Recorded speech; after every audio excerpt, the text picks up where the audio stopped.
દીકરી તો પારકી થાપણ કેવા, દીકરી તો પારકી થાપણ કેવા, દીકરી તો પારકી થાપણ કેવા. આજે મન અને શત્રુપા દેવહૂતિનો કન્યા વિદાય કરે છે. શુશ્રૂષસ્વ ગુરુન કુરુ પ્રિય સખી વૃત્તિમ સપત્ની જને.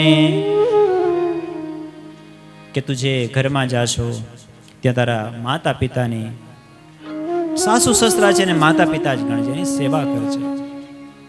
આવો સંસ્કારનો દાયજો આપી અને વડાવે છે. જુઓ, અત્યારના સમયમાં તો ખાસ જરૂર છે. નાની નાની વાતોમાં જ્યારે ઘર તૂટે છે ને ત્યારે માતા પિતાની સલાહ છે ને બહુ મહત્વની હોય છે.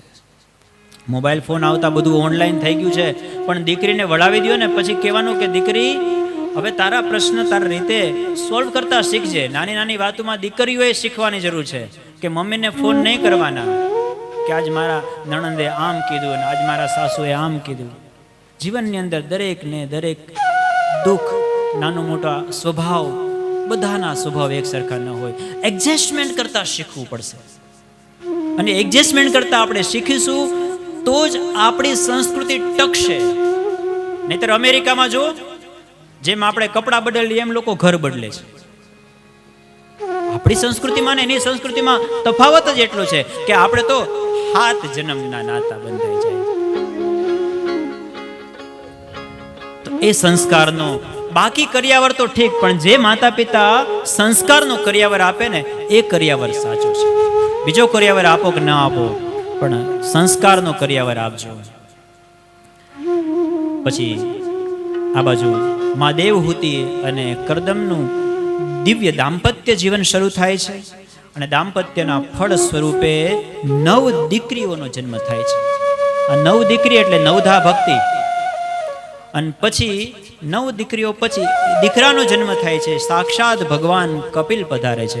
બોલીએ કપિલ નારાયણ ભગવાન કી જય. ભગવાન કપિલ સાંખ્ય શાસ્ત્રના આચાર્ય છે. ભગવાને સાંખ્ય શાસ્ત્ર આપ્યું છે. ભગવાન કરદમ ઋષિએ જે રીતે શરત રાખી હતી કે દીકરાનો જન્મ થાય પછી હું સંન્યાસ લઈ લઈશ, એટલે કરદમ ઋષિએ પછી સંન્યાસ લઈ લીધો છે. આ બાજુ માં અને દીકરો બંને એકલા છે. બ્રહ્માજીના કહેવાથી ઋષિઓ સાથે આ 9 કન્યાઓના વિવાહ કરાવ્યા છે, એ કથા કહી છે. અને પછી ભગવાન કપિલ અને માતા દેવહૂતિ બંને એકલા છે. ત્યારે મા દેવહૂતિ પોતાના દીકરા પાસે જાય છે અને 2 હાથ જોડીને પ્રાર્થના કરે છે. જો, માં કહે છે કે મને ખબર છે કે તું મારા ઘરે દીકરો થઈને ભલે આવ્યો, પણ તું સાક્ષાત ઈશ્વર છે. એટલા માટે ત્વમ ત્વાગતાહમ શરણમ શરણ્યમ સ્વભૃત્ય સંસારતરો કુઠારમ જિજ્ઞાસયાહમ પ્રકૃતે પુરુષસ્ય નમામિ સદ્ધર્મ વિદામ વરિષ્ઠમ. હે સદ્ધર્મને જાણવાને માટે શ્રેષ્ઠ ભગવાન કપિલ, તમે મને જ્ઞાન ઉપદેશ કરો. આ પ્રકૃતિના બંધનમાંથી કઈ રીતે છૂટી શકાય. ત્યારે ભગવાન કપિલ જે જ્ઞાન આપે છે, આ જ્ઞાન પ્રકૃતિનું જ્ઞાન છે. પ્રકૃતિના કેટલા તત્વો છે, એ પ્રકૃતિનું કેવું બંધન છે. આ જ્ઞાનને સાંખ્ય શાસ્ત્ર કહેવાય છે. સંખ્યા ઉપરથી સાંખ્ય એ શબ્દ બને છે. પ્રકૃતિના 24 તત્વો અને 25મું પરમ પુરુષ. પેલા તો જાણવાનું કે આપણું બંધન છે એ શેનું છે.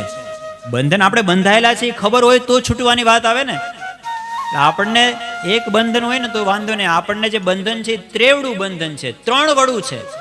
સત્વગુણ, રજોગુણ અને તમોગુણ, આ 3 બંધનથી આપણે બધા બંધાયેલા છીએ. અને માં જ્યાં સુધી વાસના છે ને ત્યાં સુધી બંધન છે. વાસના જાય એટલે બંધન છૂટી જાય. પણ વાસના છૂટે કઈ રીતે? તો વાસના સાધનાથી છૂટે. સાધના કરવી પડે. એના માટે માં પહેલાં તો આ પ્રકૃતિના તત્વોને જાણવાના અને પછી સાધના કરવી પડે. અને એ સાધના કઈ રીતે થાય, ભગવાનના રસ્તે કઈ રીતે જવાય, એ માં મહાપુરુષો પાસેથી જાણવું જોઈએ. સતામ પ્રસંગાન મમ વીર્ય સંવિદો ભવંતિરુત્કર્ણ રસાયના કથા તજ્જોષણાદાશ્વપવર્ગવર્ત્મની શ્રદ્ધારતિર ભક્તિરનુક્રમિષ્યતિ. સંતોનો સંગ કરવો. હે માં, આ સંતો છે ને એ બહુ દયાળુ હોય છે. સંત પરમ હિતકારી જગત માહી સંત પરમ હિતકારી. આ સંતો છે એની પાસે જાઓ અને પ્રથમ ભગતિ જે ગઈકાલે આપણે ચર્ચા કરતા હતા, સંતન કર સંગા દૂસરી રતી મમ કથા પ્રસંગા. અને ધીમે ધીમે ભગવાનની કથા સાંભળો. અને માં ભગવાનની કથા સાંભળતા સાંભળતા ભગવાનની અંદર મન લાગે અને ભગવાન પ્રત્યે શ્રદ્ધા રતિર ભક્તિર અનુક્રમિષ્યતિ. અને પછી ભક્તિ આવે. આ વસ્તુને જીવની 4 દશા હોય છે. એક બદ્ધ દશા, એક મુક્ત દશા, એક મુમુક્ષુ દશા અને એક જીવન મુક્ત દશા છે.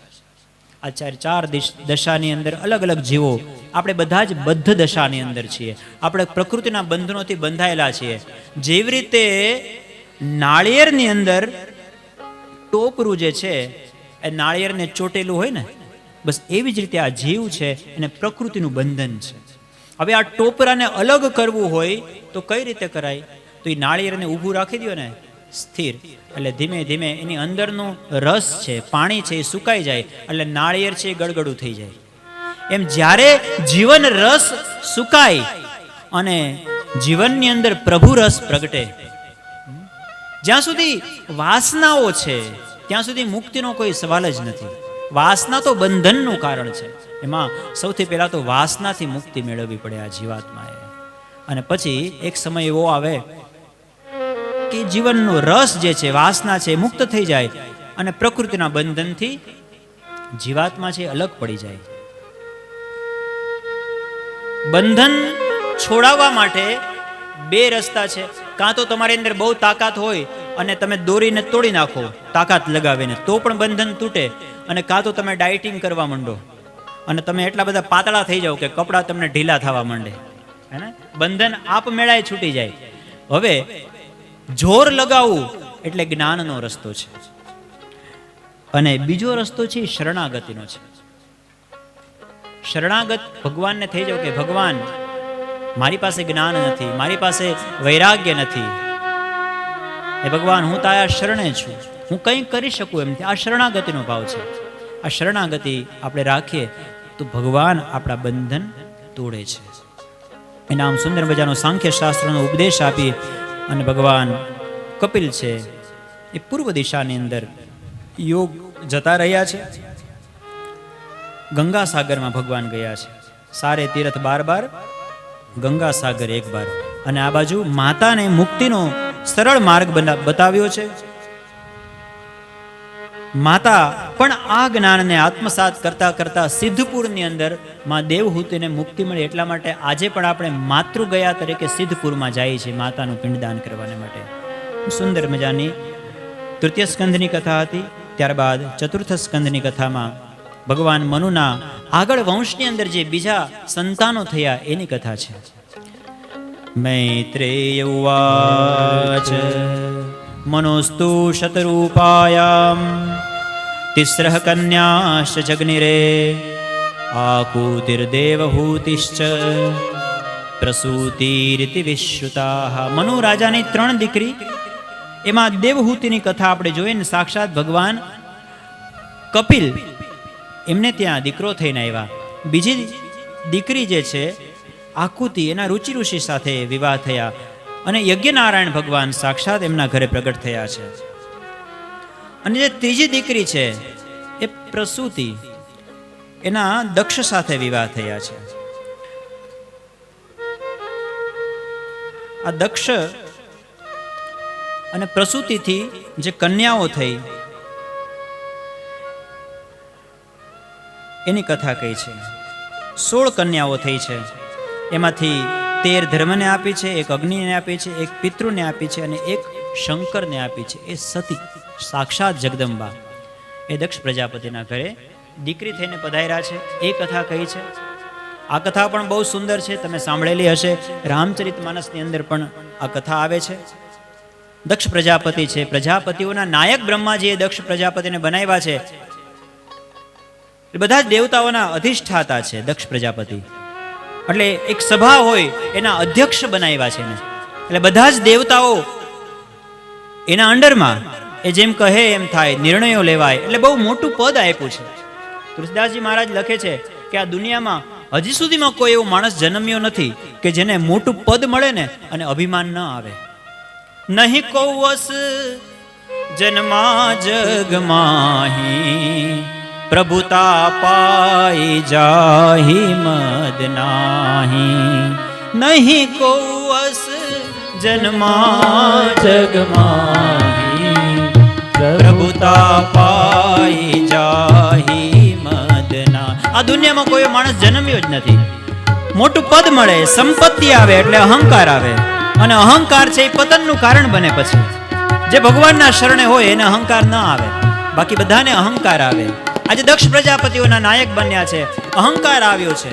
એક વખત પ્રજાપતિઓની બધી સભા ભરાણી છે, બધા જ દેવતાઓ એમાં આવ્યા છે. અને બ્રહ્મા એ તો પ્રજાપતિ દક્ષના પિતા છે. બ્રહ્માજી પણ આવ્યા છે, વિષ્ણુ ભગવાન નથી આવ્યા, શંકર ભગવાન પણ આવ્યા છે, બધા જ દેવતાઓ આવ્યા છે. અને જ્યારે દક્ષ આવ્યા ત્યારે બધા જ દેવતાઓ ઊભા થઈ અને દક્ષનું સ્વાગત કર્યું છે. બે જણા ઊભા નથી થયા, એક બ્રહ્માજી ઊભા નથી થયા અને એક શંકર ભગવાન ઊભા નથી થયા. હવે બ્રહ્માજી તો એટલા માટે ઊભા નથી થયા કે દીકરો આવે તો કઈ બાપે ઊભું થવાની જરૂર નહીં. બ્રહ્માજી એ તો એના પુત્ર છે. પણ શંકર ભગવાન ઊભા નથી થયા. હવે એની પાછળ શંકર ભગવાનને ખબર જ નથી કોણ આવ્યું ને કોણ ગયું. તો સમાધિની અંદર અહમ નિર્વિકલ્પો નિરાકાર રૂપો, અહમ નિર્વિકલ્પો નિરાકાર રૂપો, વિભુર્વ્યાપ્ત સર્વત્ર સર્વેન્દ્રિયાણામ.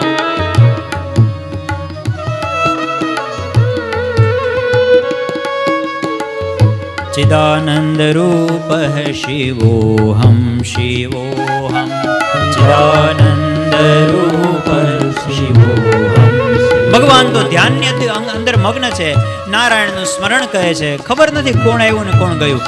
શંકર ભગવાનનો એવો કોઈ જ ઈરાદો નહોતો કે હું ઊભો ન થાઉં. અને શંકર ભગવાનને ઊભું થવાની જરૂર નથી. પણ આ તો એમ કે સસરા થાય ને, કારણ કે એની દીકરી છે શંકર ભગવાનના ઘરમાં સતી છે, એટલે સસરાને માન આપવાને માટે ઊભા થાય તોય કઈ વાંધો નહીં. પણ દક્ષ પ્રજાપતિ એવું વિચાર્યું કે આ તો મારો જમાય, આને તો મને સન્માન આપવું જોઈએ. હું આવ્યો ને ઊભો ન થયો, મારું અપમાન કર્યું. કેટલા ઊભા થયા ને એમાં આપણું ધ્યાન નથી જતું. કોણ ઊભું ન થયું એમાં જ આપણું ધ્યાન જાય. નહીતર દક્ષ પ્રજાપતિએ જોવું છે કે આટલા બધા લોકો ઊભા થયા. પણ આ માણસ સ્વભાવ છે, સહજ સ્વભાવ છે. કોણે મને બર્થડે વિશ નથી કર્યું? ચિદાનંદ રૂપ શિવોહમ. કોણ મારું સ્ટેટસ નથી જોતું? Gen Z generation. ચિદાનંદ રૂપ શિવોહમ. કેટલાએ જોયું, સીન નહીં જોવે હોય. આટલા લોકોએ સીન જોયું, આટલા વ્યૂઝ મળ્યા નહીં, એની ચિંતા નથી. પણ કોણ કોણ નથી જોતું ત્યાં આપણું ધ્યાન જાય છે. અને એટલા માટે આ મોહ, આ માયા, એ જ તો સંસાર છે. એની અંદર જ આપણે પડ્યા રહીએ છીએ. એટલા માટે જ તો ભગવાન દૂર છે. નકર તો ભગવાન આપણી રાહ જોઈને ઊભા છે. પણ આપણને ભગવાન નથી જોવાના. આપણે તો કોણ આપણું સ્ટેટસ નથી જોતું, આપણે એ ચિંતા છે. આજ દક્ષ પ્રજાપતિની પણ એ જ સ્થિતિ છે. કોણ ઊભું નથી થયું. એટલે બીજી વખત એક મોટા યજ્ઞનું આયોજન કરે છે અને બધા જ દેવતાઓને આમંત્રણ આપે છે. શંકર ભગવાનને જાણી જોઈને કંકોત્રી જ નથી લખતા. નકર પોતાના સગા જમાય છે, પોતાની દીકરી છે. અને મહાદેવ કૈલાસ પર્વતની અંદર ભગવાન રામની કથા કહે છે.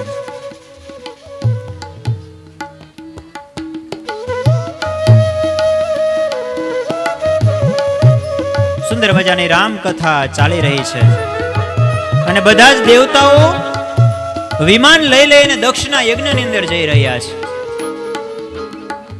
દક્ષના યજ્ઞમાં જવા માટે ઘણાય રસ્તા હતા, પણ બધાય કૈલાસ ઉપરથી જ વિમાન ઉડાડે. શું કામ? કારણ કે બધાને ખબર હતી કે આને હવે ભળતું નથી, આને કંકોત્રી નથી. હગા ભાઈને ન ભળતું હોય એટલે આમ તો કોઈ દિવસ પાડોશી આમ કેમ છો કેમ નહીં પૂછવા ન હોય, પણ જેદી એના દીકરાના લગ્ન હોય અને ખબર હોય કે એના ભાઈને કંકોત્રી નથી, એટલે તેદી જાતા જાતા તૈયાર થઈને નવા કપડાં પહેરીને હાલો હાલો નથી આવું, તમારા ભાઈને લગ્ન છે. એને ખબર છે કે આને વ્યવહાર નથી, તો પરાણે જઈને એને પૂછશે. આ માણસનો સ્વભાવ. આ બધા દેવતાઓ જાણી જોઈને કૈલાશ ઉપરથી વિમાન ઉડાડે છે. અને સતીને ખબર નહીં.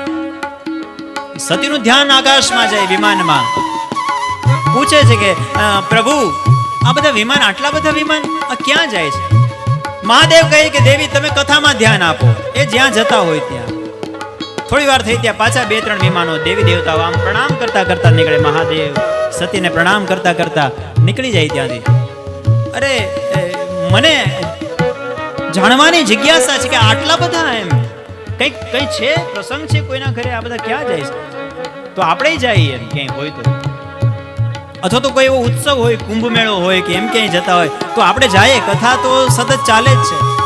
અરે દેવી એ જ્યાં જતા હોય તમે કથામાં ધ્યાન આપો, બીજે ધ્યાન ન આપો. 2-3 વખત આવું થયું ને પછી મહાદેવને એમ થયું કે હવે દેવીનું મન કથામાં નહીં લાગે. એટલા માટે મહાદેવે પછી કથાને વિશ્રામ આપી દીધો અને કહ્યું કે દેવી હું તમને કહેવા નથી ઈચ્છતો, પણ તમે વારંવાર પૂછો છો એટલા માટે કહું છું. આ બધા જ વિમાનો છે ને દેવતાઓના, એ બધા તમારા પિતાજીને ઘરે જાય છે. મારા પિતાજીના ઘરે? શા માટે? કહ્યું કે તમારા પિતાજીના ઘરે યજ્ઞ છે અને આ બધાને નિમંત્રણ મોકલું છે, આપણને નથી મોકલું. પણ દેવી તમારે જવું હોય તો તમને મનાઈ નથી, તમને છૂટ છે, તમે જઈ શકો છો. यद्यपि प्रभु पितु गुरु गृह गेहा जाय बिनु बोलई न संदेहा मंगल भवन अमंगल हारी. અમુક જગ્યાએ જવા માટે નિમંત્રણની જરૂર નહીં. મા બાપના ઘરે જવું હોય, ગુરુને ત્યાં જવું હોય, કોઈ આમંત્રણની જરૂર નહીં, આમ નામ જઈ શકાય. પણ તદપि વિરોધમાન ચહ કોઈ, તદપि વિરોધમાન ચહ કોઈ, તહાં ગયે કલ્યાણ ન હોય, તહાં ગયે કલ્યાણ. ભલે તમે ગુરુના ઘરે નિમંત્રણ વગર જઈ શકો, પિતાના ઘરે નિમંત્રણ વગર જઈ શકો, પણ જો એ લોકો એવું ઈચ્છતા હોય કે આ ન આવે તો ન જવાય.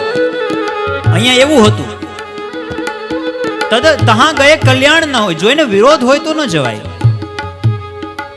મહાદેવ સમજાવે છે સતીને, પણ સતી દીકરી તો બાપનો જ પક્ષ લે ને, કે કદાચ મારા પિતાજી હવે આવડો મોટો યજ્ઞ કરે ને આવડું મોટું એની પાસે પદ છે અને ભૂલી ગયા હોય, અને કદાચ દિવાળીના દિવસોમાં કંકોત્રી નાખી હોય ને આ પોસ્ટમેન ખાતામાં રજાઓ હોય તો કંકોત્રી ન આવે, યજ્ઞ પૂરો થાય બીજે દી આવે તો શું કરશો? આમ ચાલુ થઈ ગયા સતી. તમારે તો આવું જ હોય. મારા પિતાજી મને કંકોત્રી ન મોકલે એવું થોડું બને. દેવી હું તમને કહું છું કે તમારે જાવું હોય તો જાઓ, તમને છૂટ છે, પણ હું નહીં આવું, કારણ કે મને ખબર છે એને આપણને ઉદ્દેશ્યમાં રાખી અને યજ્ઞનું આયોજન કર્યું છે. પછી આખી કથા કહી. દેવી કહે છે કે હું એમાં માનતી નથી, મારા પિતાજીના મનમાં એવું કંઈ હોય નહીં. ત્યારે મહાદેવ કહે છે કે તો પછી તમે જાઓ, સાથે થોડા ગણોને મોકલ્યા છે. પિતા ભવન જબ ચલી ભવાની, પિતા ભવન જબ ચલી ભવાની, પિતા ભવન જબ ચલી ભવાની, પિતા ભવન જબ ચલી ભવાની. આ બાજુ દક્ષ પ્રજાપતિએ બધાને કઈ રાખેલું હતું કે આપણે તો શંકરને નિમંત્રણ નથી આપ્યું, પણ છતાંય જો આવે તો કોઈ એને માન સન્માન નહીં આપતા, કારણ કે એને મારું અપમાન કર્યું છે, આપણે એનું અપમાન કરવાનું છે. એટલે બીજી બધી દીકરીઓને કહી રાખ્યું છે કે સતીને આમંત્રણ તો નથી આપ્યું, પણ જો આવી ચડે તો કઈ બહુ મોઢું નહીં આપતા. અને આ તો ભાઈ પદ ઉપર બેઠેલો પિતા છે એટલે એનું કેવું કરવું પડે. એટલા માટે સતી ગયા પોતાના પિતાના ઘરે, કોઈ મોઢું નથી આપતું. કેમ છો, જય શ્રી કૃષ્ણ કરીને પોતાના કામમાં પડી જાય છે બધા. સતીને થયું કે આવું અપમાન, મારું કોઈ સ્વાગત નહીં, જાણે કે હું પરાણે આવી ગયો હોય. ત્યારે પોતાના પતિના શબ્દો યાદ આવ્યા સતીને. આહા, મારા પતિદેવ ના પાડતા હતા કે નહીં જાતી, તેમ છતાંય હું આવી છું. આ દીકરી ગમે એટલું સહન કરી લે, ગમે એટલું અપમાન સહન કરી લે, પણ પોતાના બાપના ઘરે અપમાન થાય ને એ સહન ના થાય. આજે સતીનું પોતાના પિતાના ઘરે અપમાન થયું છે.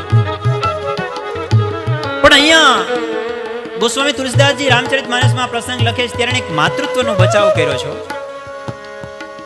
કે એક માં છે ને એ એનું સ્વાગત કરે છે કે સાદર ભલે મિલી એક માતા, સાદર ભલે મિલી માતા, સાદર ભલે મિલી એક માતા, સાગર ભલે એક માતા, ભગિની મિલી બહુત મુસ્કાતા, ભગિની મિલી બહુત મુસ્કાતા, સાદર ભલે મિલી એક માતા, ભગિની મિલી બહુત મુસ્કાતા, સાદર ભલે મિલી એક માતા. માતૃત્વનો બચાવ કર્યો છે.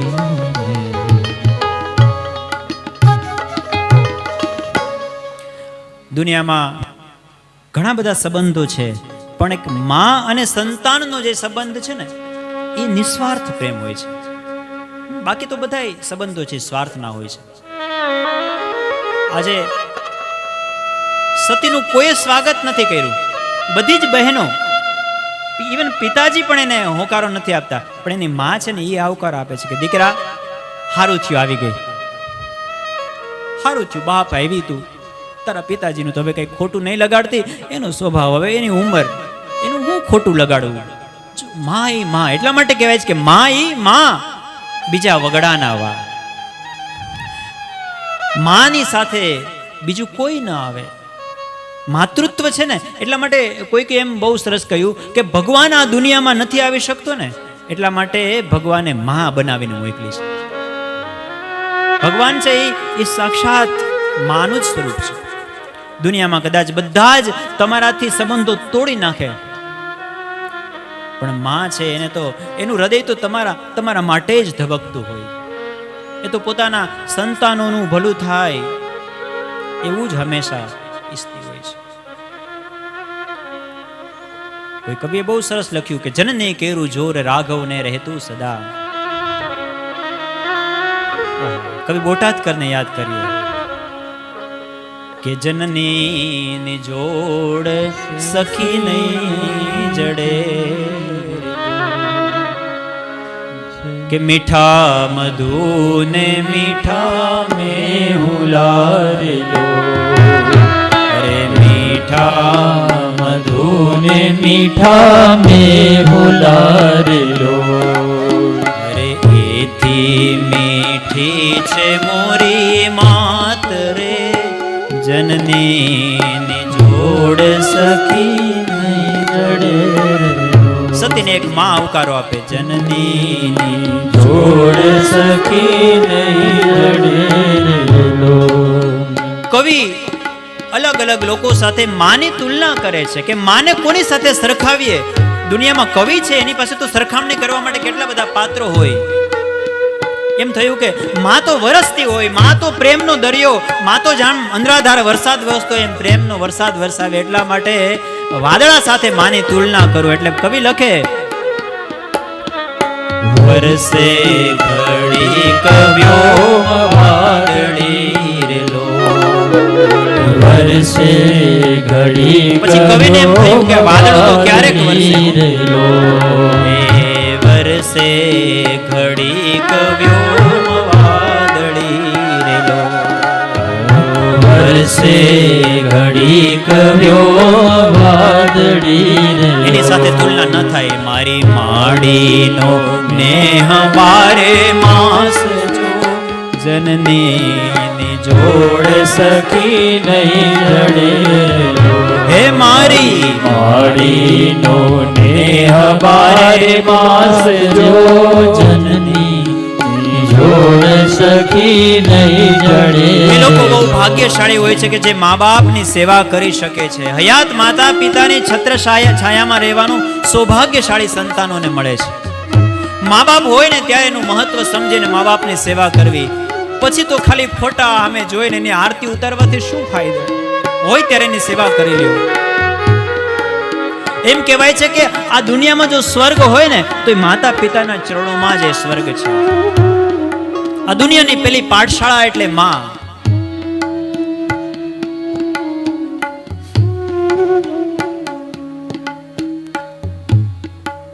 માની ઉપમા કોની સાથે આપવી? એમ થયું કે માં તો ગંગા જેવી પવિત્ર, તો ગંગા સાથે એને સરખાવીએ તો ગંગાના નીર તો વધે ઘટે લો, ગંગાના નીર તો વધે ઘટે લો. બેજી ગંગાના નીર તો વધે ઘટે લો, ગંગાના નીર તો વધે ઘટે લો. મારી સખો આ પ્રેમનો પ્રવાહ જો જનની જોડ સખી નહીં જડે લો.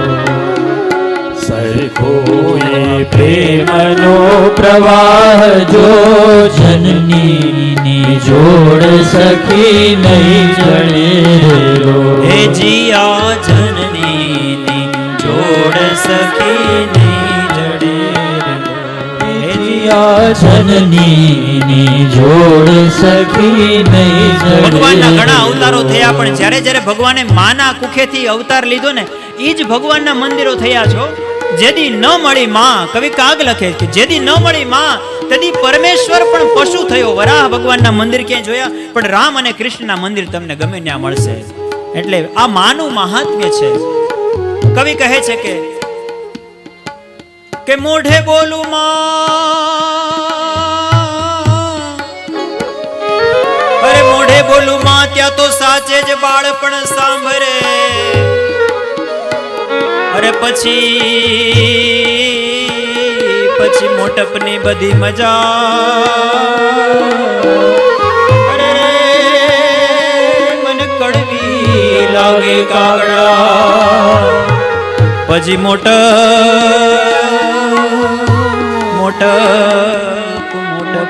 મજા. માં બોલો ત્યાં બાળપણ યાદ આવે છે. આખું બાળપણ આપણી આંખોની સામે જાગૃત થઈ જાય કે ઝાલર અંબાય નહીં ઠાકર મંદિરમાં, તોય હું વગાડવાને જાતો.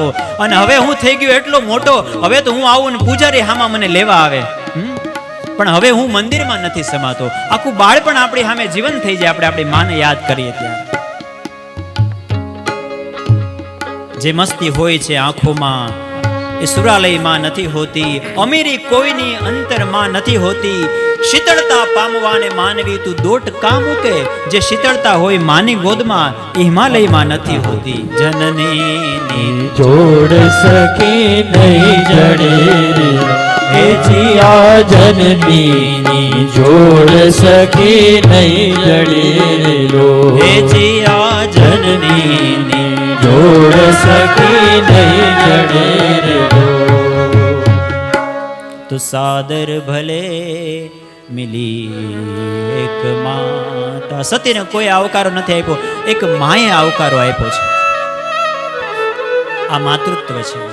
એટલા માટે આ કથાથી આપણે એ પણ શીખવાનું છે કે માતા પિતાને આપણે થાય એટલી સેવા કરીએ. ભૂલો ભલે બીજું બધું, મા બાપને ભૂલશો નહીં.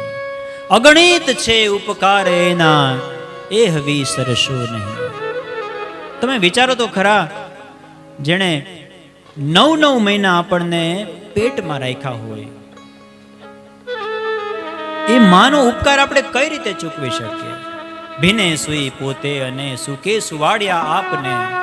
કેટલી રાતના એને આપણા માટે ઉજાગરા કર્યા હોય. અને એમ કહેવાય છે કે વૃદ્ધાવસ્થા છે ને એ પણ એક બાળપણ જ છે. જેમ બાળકની આપણે સેવા કરીએ ને એમ જ વૃદ્ધોની સેવા કરવી પડે. ત્યારે પછી એનું બધું સહજ થઈ ગયું હોય, એની સ્મૃતિ પણ હોય ન હોય એવું બધું હોય. માતા પિતાની જે સેવા કરે છે એને ભગવાનને પ્રસન્ન કરવા નથી પડતા. 9મા સ્કંદની અંદર કથા આવે છે કે જે ભગવાનના ભક્તો હોય છે ને ભગવાન એની પ્રતીક્ષા કરતા હોય છે. નભગના દીકરા નાભાગ એ પિતૃભક્ત હતા. ભગવાનને કહે છે કે હું મારા મા બાપની સેવા કરું છું, પ્લીઝ વેઇટ. ભગવાન એની પ્રતીક્ષા કરે. આ માતા પિતાનું મહાત્મ્ય છે. અને પછી તો સતીને એમ થઈ છે કે હું આવી તો ગઈ છું હવે, પણ કાંઈ વાંધો નહીં, હવે હાજરી આપી દઉં અને પછી નીકળી જાઓ. અને સતી જ્યાં યજ્ઞની અંદર જાય છે જોવાને માટે, ચારે બાજુ દ્રષ્ટિપાત કરે છે. યજ્ઞની અંદર બધા જ દેવતાઓનું સ્થાપન કરવામાં આવેલું હોય છે. બધા દેવતાઓના સ્થાપન હોય છે, બ્રહ્માનું સ્થાપન હોય છે, વિષ્ણુનું સ્થાપન હોય છે, ઈશાન દિશાની અંદર રુદ્રનું સ્થાપન હોય છે. આમ અલગ અલગ દેવતાઓના સ્થાપન હોય છે. સતી બધે જુએ છે, દર્શન કરે છે દેવતાઓના, અને જ્યાં ઈશાન ખૂણામાં સતીનું ધ્યાન પડે છે ત્યાં રુદ્રનું સ્થાપન જોતી નથી.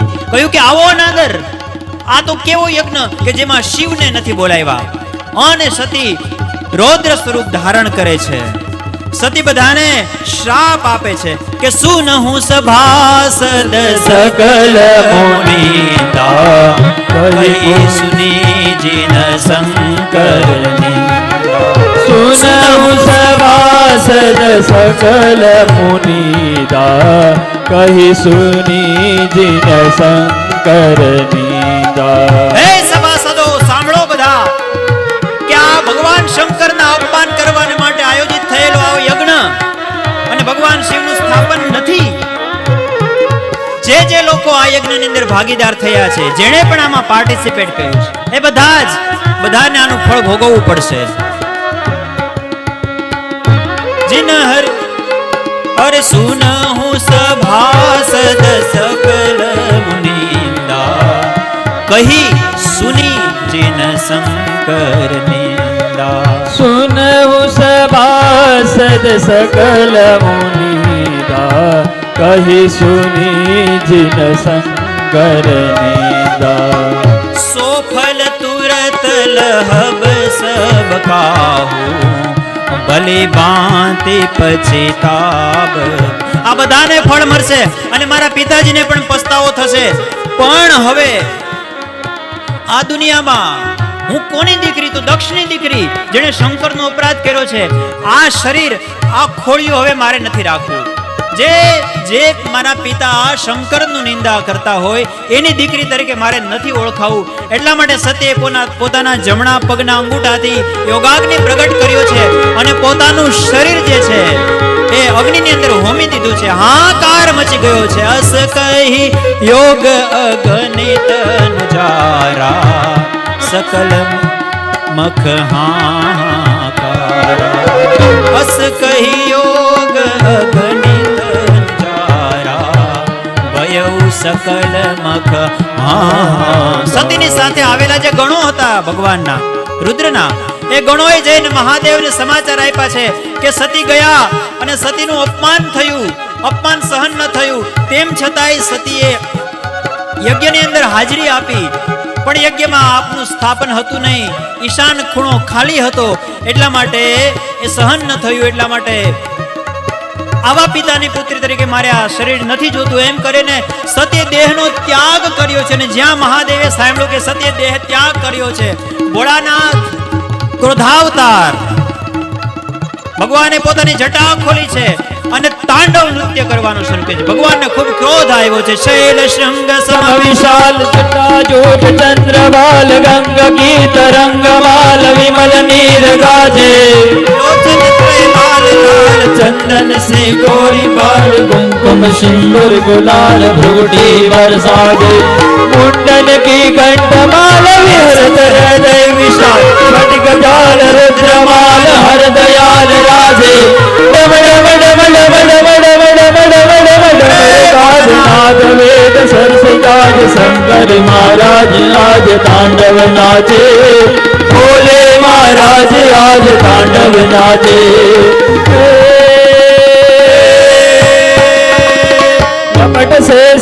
वृषभाल द्विपद हे चंद्रमाल हर हर महादेव। जटामाल रुद्रमाल राधे मुगटे त्रिनेत्र लाल सर्पकर्ण भुज विशाल भस्म लगा हंगलाल रुद्र रूप साथ दादिलाग निर्कट दिलाग बाजे मधुरशिता सरस्वती कर साजे डम डम डम डम डम डम डम डम डम डम रुबाद नाद वेद सर्प जाज शंकर महाराज आज तांडव नाचे भोले महाराज आज तांडव नाचे भोले महाराज आज तांडव नाचे जल प्रवाह पावितस्थले कलेवलं विलम्बितं भुजंग धूम्रमालिकं डमड्डमड्डमड्डमड्डिनादवर्डमर्वयं चकार चण्ड ताण्डवं शृणोतु नः शिवो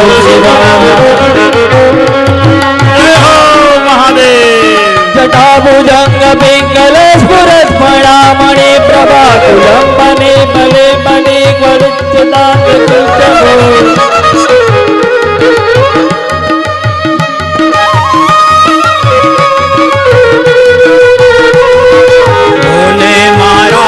आज तांडव नाचे शंकर महाराज आज तांडव नाचे भोले महाराज आज तांडव नाचे ભગવાને ભયંકર જાણે કે પૃથ્વીનો પ્રલય થવાનો હોય જટાને ખોલી અને તાંડવ નૃત્ય કર્યું છે અને ભગવાન ભોળાનાથે પોતાની જટાના ગોળ ગોળ ફેરવી અને જ્યાં નીચે પછાડી છે તેમાંથી વીરભદ્ર ઉત્પન્ન થયો છે વીરભદ્ર કરી કોપ પઠાય વીરભદ્રને કહ્યું કે જાઓ યજ્ઞની દક્ષના યજ્ઞમાં જાઓ અને યજ્ઞનો વિધ્વંસ કરી નાખો વીરભદ્ર આવ્યો છે ભગવાન શંકરનો ગણ છે જટાટવી જાણે શંકર ભગવાન પોતે આવ્યા જટાટવી ગલજ્જલ प्रवाह पावितस्थले कलेवलं दलम्बिताम्बुजंग धूम्रमालिका डमड्डमड्डमड्डिनादवर्डमर्वयं चकार चण्ड ताण्डवं तनोतु नः शिवं शिवं सनकादिक सुर समाज मुनि मन વીરભદ્રે દક્ષના યજ્ઞનો વિધ્વંસ કર્યો છે ભૃગુની દાઢી ખેંચેલી છે પૂષા હતા એ ભગદત્તની આંખો ખેંચેલી છે પૂષાના બધા દાંત પાડી નાખ્યા છે આખો યજ્ઞ તહસ નહસ કરી નાખ્યો છે જે યજ્ઞની અંદર શંકર ન હોય શંકર એટલે શિવ કલ્યાણ ન હોય ત્યાં જવાય નહીં આજે સતીએ જે શ્રાપ આપ્યો હતો એ શ્રાપ સાર્થક થયો છે અને બધા જ દેવતાઓના હાડકા ભાંગી નાખ્યા છે દેવતાઓ ભાગ્યા છે કે આપણે અહીં ક્યાં આવી ગયા જાન બચાવો જીવ બચાવીને ભાગ્યા છે દેવતાઓ અને પછી તો કહેવાય છે કે સાક્ષાત ભોળાનાથ પણ ત્યાં આવ્યા છે ઓન સતીનો એ દેહ હતો એને પોતાના ઉપર લઈ અને તાંડવ નૃત્ય કરે છે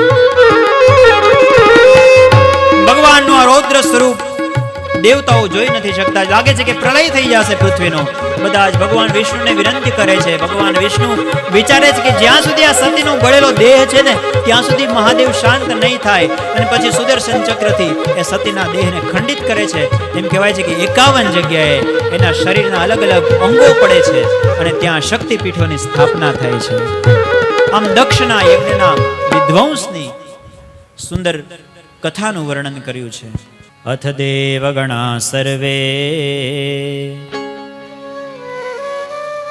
રુદ્રાનીકૈઃ પરાજિતાઃ શૂલપટ્ટીશનૈસ્તંશ ગદા પરિઘમુદ્ગરૈઃ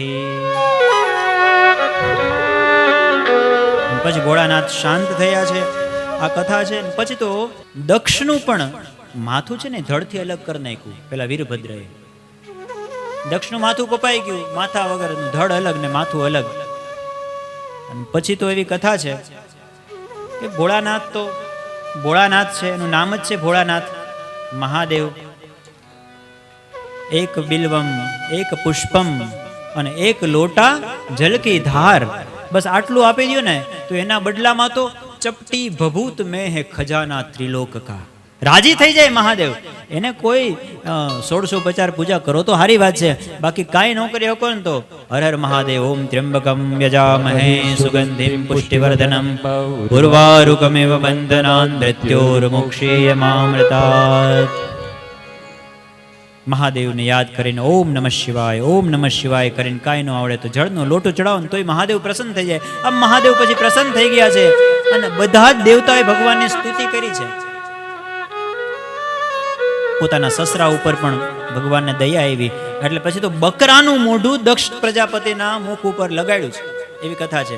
એના ઉપરથી એ જાણી શકાય કે એ સમયમાં હેડ ટ્રાન્સપ્લાન્ટ થતા. ગણપતિનું મોઢું છે જ ને, એમાં એવી જ કથા છે. અત્યારે લંગ્સ ટ્રાન્સપ્લાન્ટ થાય છે, હાર્ટ ટ્રાન્સપ્લાન્ટ થાય છે, બધું ટ્રાન્સપ્લાન્ટ થાય છે. તો આખું હેડ, આખું મસ્તક ટ્રાન્સપ્લાન્ટ થઈ શકે એ બહુ હવે દૂર નથી સમય. તો ઈ પણ એના ઉપર રિસર્ચ કરવાની જરૂર છે. અને પછી બકરાનું મોઢું, હવે બકરાનું મોઢું છે તો એ કઈ બોલી થોડું શકે. જે દિવસે ભગવાને મોઢું આપ્યું હતું તેથી બોલ્યો નહીં, તેથી દુશ્મની કરી, તેથી શત્રુતા કરી. અને હવે સ્તુતિ કરવી છે, બધાય કરે છે એટલે પોતે સ્તુતિ કરવી છે પણ કરી નથી શકતો. એટલા માટે ભગવાને જ્યારે આપણને સારો સમય આપ્યો હોય ને ત્યારે કરી લેવાય. કાલની કોઈને ખબર નથી શું થઈ જાય. અને એટલા માટે આપણે પણ શંકર ભગવાન પાસે જે નામ આમ કરીએ છીએ ને ઓલું બધું, એ દક્ષ પ્રજાપતિને યાદ કરીને આવું બધું કરતા હોય છે. અરે આપણે એવું કરવાનું જોઈએ ને, આપણને તો ભગવાને મોઢું આપ્યું છે. બોલો ઓમ ત્યંબકમ યજામહે સુગંધિમ પુષ્ટિવર્ધનમ ઉર્વારુકમિવ બંધનાન મૃત્યોર્મુક્ષીયમામૃતાત્. યજામહે સુગંધિમ પુષ્ટિવર્ધનમ ઉર્વારુકમિવ બંધનાન મૃત્યોર્મુક્ષીયમામૃતાત્. ત્ર્યંબકમ યજામહે સુગંધિમ પુષ્ટિવર્ધનમ ઉર્વારુકમિવ બંધનાન મૃત્યોર્મુક્ષીયમામૃતાત્. ઓમ નમઃ શિવાય, ઓમ નમઃ શિવાય, ઓમ નમઃ શિવાય, હરિ ઓમ નમઃ શિવાય. ભગવાને આપણને મુખ આપ્યું છે તો આપણે તો શ્લોક બોલવા જોઈએ. અને ભગવાન શંકરના તો કેટલા બધા શ્લોક છે. અમુક શ્લોક તો આપણે નથી ગાતા ને, હા આપણે નથી ગાતા એવું બીજા લોકો, બીજા વિધર્મના લોકો ગાય છે. અને ઓલું જે બહુ ફેમસ થયું ને એ તો ખબર નહીં છોકરી, એક મિનિટ ભાઈ, કર્પૂર ગૌરમ વાળું.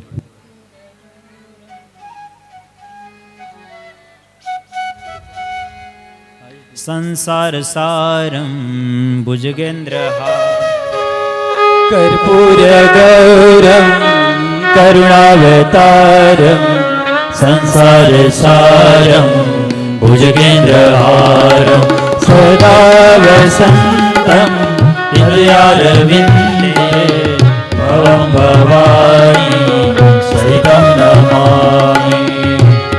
સરસ છે, બહુ સુંદર કમ્પોઝિશન. શંભો શિવ મહાદેવ શંભો, શંભો શિવ મહાદેવ.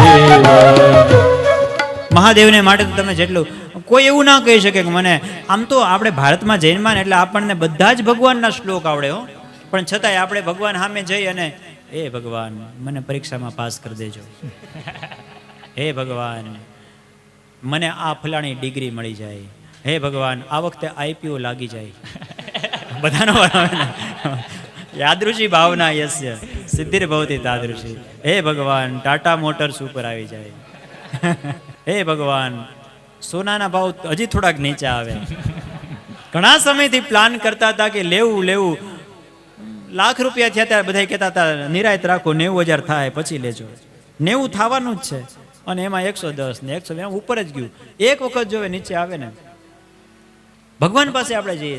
પણ આપણને બધા, આપણે ભારત દેશમાં જન્મા એટલે આપણને બધા જ ભગવાનના શ્લોક આવડતા જ હોય એવું બને જ નહીં કે ન આવડતા હોય. હાલો ગણપતિથી આપણે શરૂ કરીએ. વક્રતુંડ તમારે જ ગાવાનું છે, આપણે સૂર્યકોટી સમપ્રભ સુરમાં ગાતા આવડે છે. નિર્વિઘ્નમ કુરુ મે દેવ સર્વકાર્યેષુ સર્વદા. હનુમાન દાદાને યાદ કરો. શ્રી ગુરુ ચરણ સરોજ રજ નિજ મન મુકુર સુધાય વરનૌ રઘુવર વિમલ યશ જોદાયક ફલ ચાય. બુદ્ધિહીન તનુ જાનકે સુમિરો પવન કુમાર બલ બુદ્ધિ વિદ્યા દેહુ મોહિ હરહુ કલેશ વિકાર. માતાજીને યાદ કરો. યા દેવી સર્વભૂતેષુ શક્તિરૂપેણ સંસ્થિતા નમસ્તસ્યે નમસ્તસ્યે નમસ્તસ્યે નમો. યા દેવી સર્વભૂતેષુ લક્ષ્મીરૂપેણ સંસ્થિતા નમસ્તસ્યે નમસ્તસ્યે નમસ્તસ્યે નમો.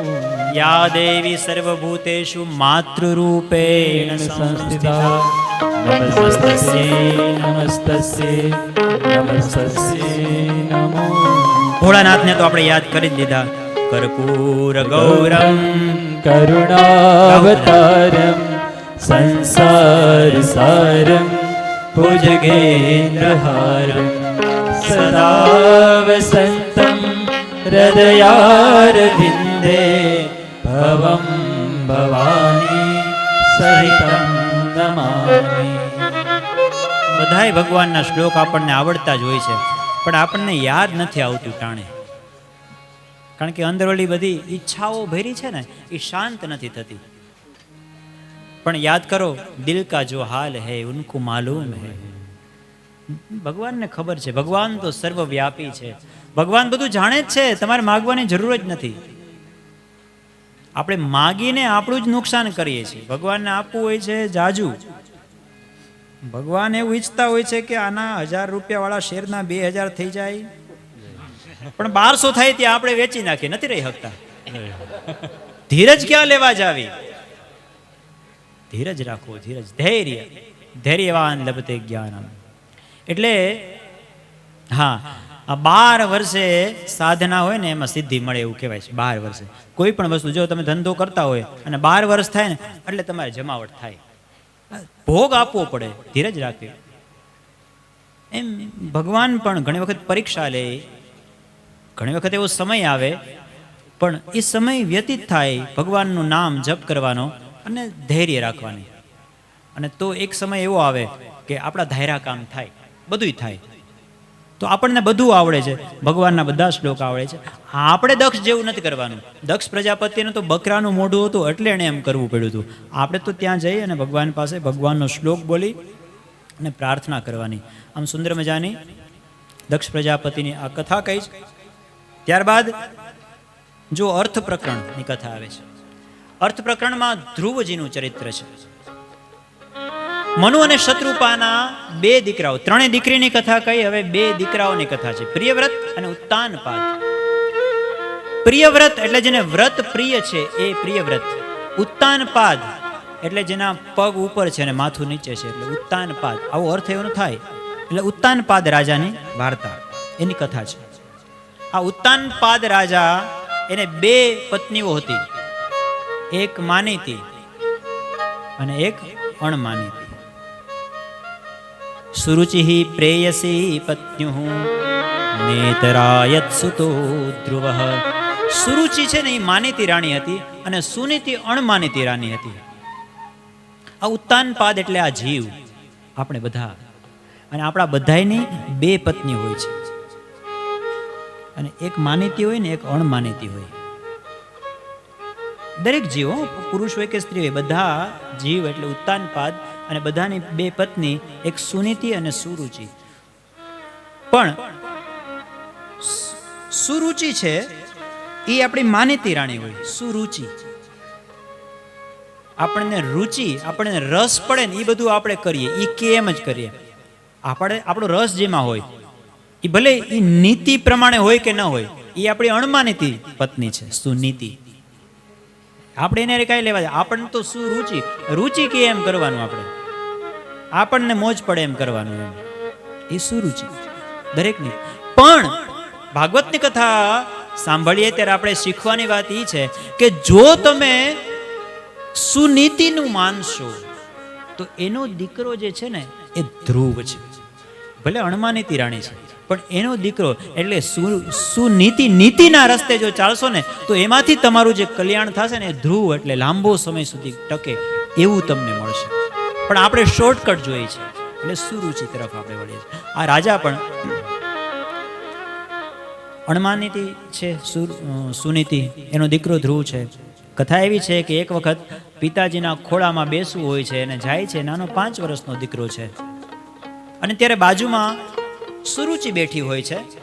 એ કહે છે કે અહીંયા તો મારો દીકરો છે ને એ રાજાના ખોળામાં બેહે, તું તો સુનીતિનો દીકરો છે ને, તારે પિતાજીના ખોળામાં બેસવું ને તો મારા કુખથી જન્મ લેવો પડે, અને ભગવાનને પ્રાર્થના કરવી પડે કે મને આ માનો દીકરો બનાવો, એવું કીધું.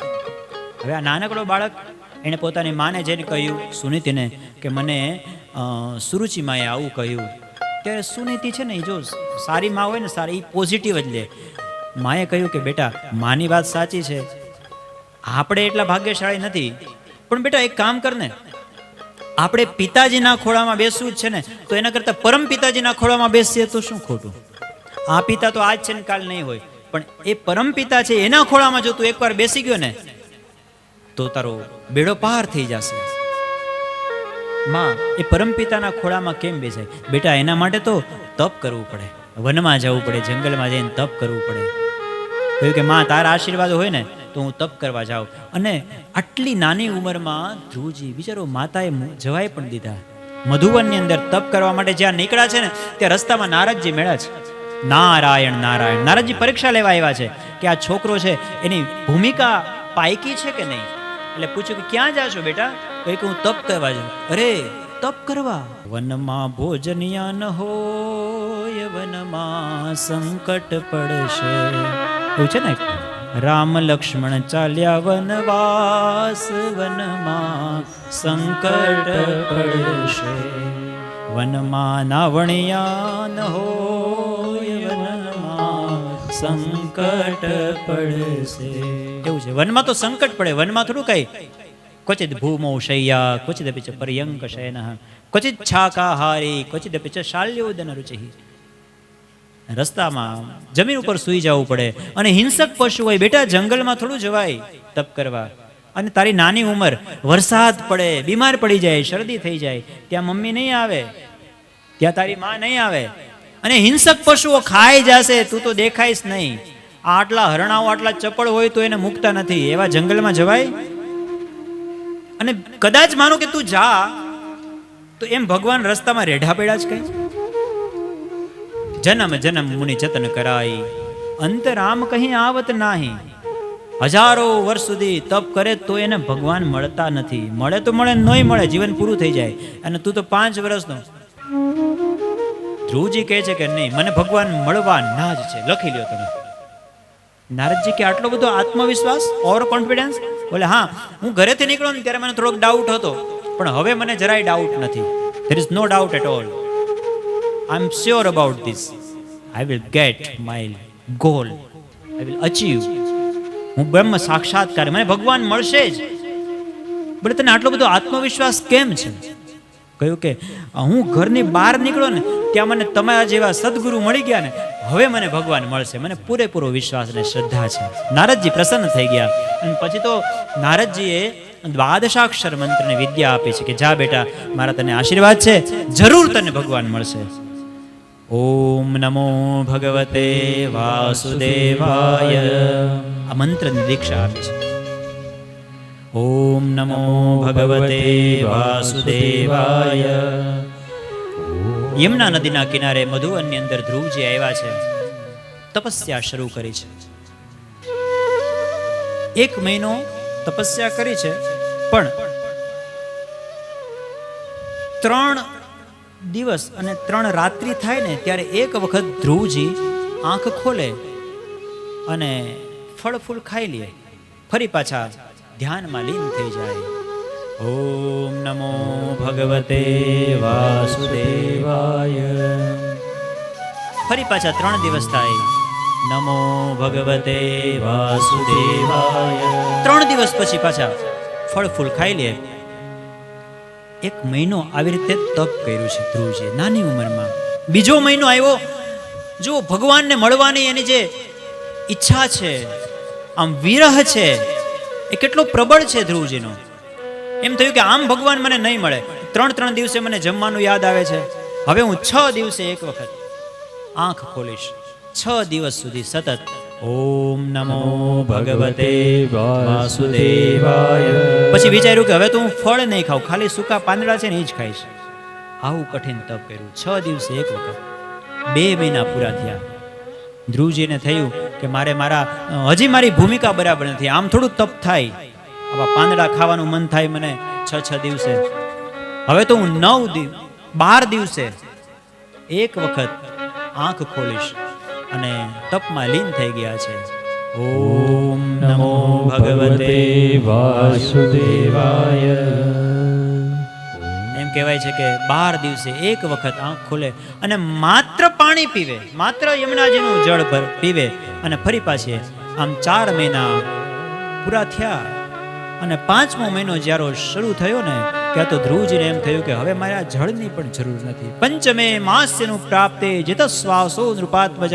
શ્વાસની પણ મારે જરૂર નથી, શ્વાસ પણ રોકી દીધા છે અને ભગવાનના સ્વરૂપમાં એકાત્મ સિદ્ધ થયું છે ધ્રુવજીને.